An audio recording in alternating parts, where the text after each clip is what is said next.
மத்தேயு 14ஆம் அதிகாரம்.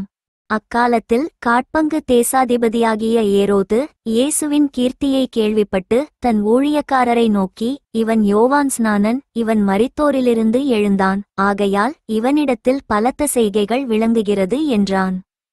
ஏரோது தன் சகோதரனாகிய பிலிப்புவின் மனைவி ஏரோதியாளி நிமித்தம் யோவானை பிடித்து கட்டி காவலில் வைத்திருந்தான். ஏனெனில் நீர் அவளை வைத்துக் கொள்வது நியாயமல்லவென்று யோவான் அவனுக்கு சொல்லியிருந்தான். ஏரோது அவனை கொலை செய்ய மனதாயிருந்தும் ஜனங்கள் அவனை தீர்க்கதரிசி என்று எண்ணினபடியால் அவர்களுக்கு பயந்திருந்தான். அப்படியிருக்க ஏரோதின் ஜென்மநாள் கொண்டாடப்படுகிறபோது ஏரோதியாளின் குமாரத்தி அவர்கள் நடுவே நடனம் பண்ணி ஏரோதை சந்தோஷப்படுத்தினாள். அதினிமித்தம் அவன், நீ எதை கேட்டாலும் தருவேன் என்று அவளுக்கு ஆணையிட்டு வாக்கு கொடுத்தான். அவள் தன் தாயினால் ஏவப்பட்டபடியே யோவான் ஸ்நானனுடைய தலையை இங்கே ஒரு தாளத்திலே எனக்கு தாரும் என்று கேட்டாள். ராஜா துக்கமடைந்தான். ஆகிலும் ஆணையினிமித்தமும் பந்தியில் கூட இருந்தவர்களினிமித்தமும் அதை கொடுக்க கட்டளையிட்டு ஆள் அனுப்பி காவற்கூடத்திலே யோவானை சிரச்சேதம் பண்ணுவித்தான். அவனுடைய சிரசை ஒரு தாளத்திலே கொண்டு வந்து சிறு பெண்ணுக்கு கொடுத்தார்கள். அவள் அதை தன் தாயினிடத்தில் கொண்டு போனாள். அவனுடைய சீஷர்கள் வந்து உடலை எடுத்து அடக்கம் பண்ணி பின்பு போய் அந்த சங்கதியை இயேசுவுக்கு அறிவித்தார்கள். இயேசு அதை கேட்டு அவ்விடம் விட்டு படவில் ஏறி வனாந்தரமான ஓர் இடத்துக்கு தனியே போனார். ஜனங்கள் அதை கேள்விப்பட்டு பட்டணங்களிலிருந்து கால்நடையாய் அவரிடத்திற்கு போனார்கள். இயேசு வந்து திரளான ஜனங்களைக் கண்டு அவர்கள் மேல் மனதுருகி அவர்களில் வியாதியஸ்தர்களாயிருந்தவர்களைச் சொஸ்தமாக்கினார். சாயங்காலமானபோது அவருடைய சீஷர்கள் அவரிடத்தில் வந்து, இது வனாந்தரமான இடம், நேரமுமாயிற்று, ஜனங்கள் கிராமங்களுக்குப் போய்த் தங்களுக்கு போஜன பதார்த்தங்களை கொள்ளும்படி அவர்களை அனுப்பிவிட வேண்டும் என்றார்கள்.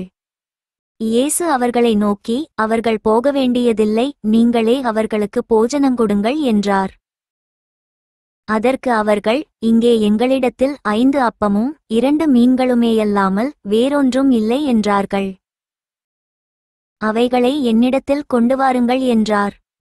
அப்பொழுது அவர் ஜனங்களை புல்லின் மேல் பந்தியிருக்க கட்டளையிட்டு அந்த 5 அப்பங்களையும் அந்த 2 மீன்களையும் எடுத்து வானத்தை அண்ணாந்து பார்த்து ஆசீர்வதித்து அப்பங்களைப் பிட்டு சீஷர்களிடத்தில் கொடுத்தார். சீஷர்கள் ஜனங்களுக்கு கொடுத்தார்கள்.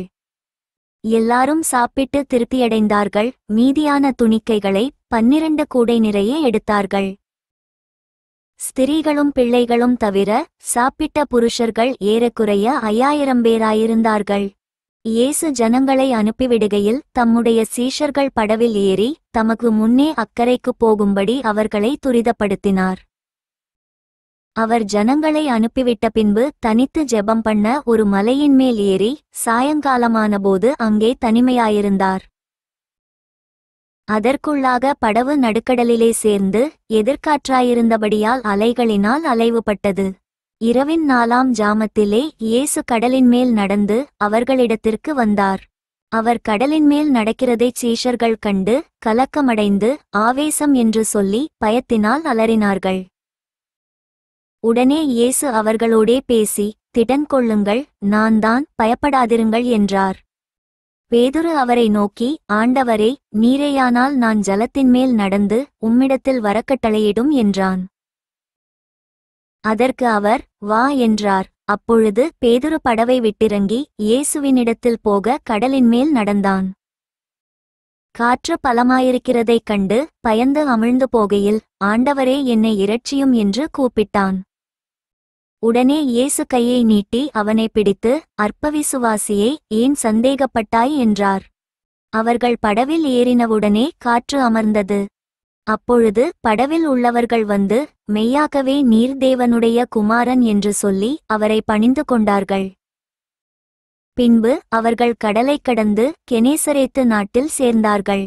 அவ்விடத்து மனுஷர் அவரை இன்னார் என்று அறிந்து சுற்றுப்புறமெங்கும் செய்தி அனுப்பி பிணியாளிகளெல்லாரையும் அவரிடத்தில் கொண்டுவந்து அவருடைய வஸ்திரத்தின் ஓரத்தையாகிலும் அவர்கள் தொடும்படி உத்தரவாக வேண்டுமென்று அவரை வேண்டிக் கொண்டார்கள். தொட்ட யாவரும் சொஸ்தமானார்கள். For more videos, subscribe and like my channel.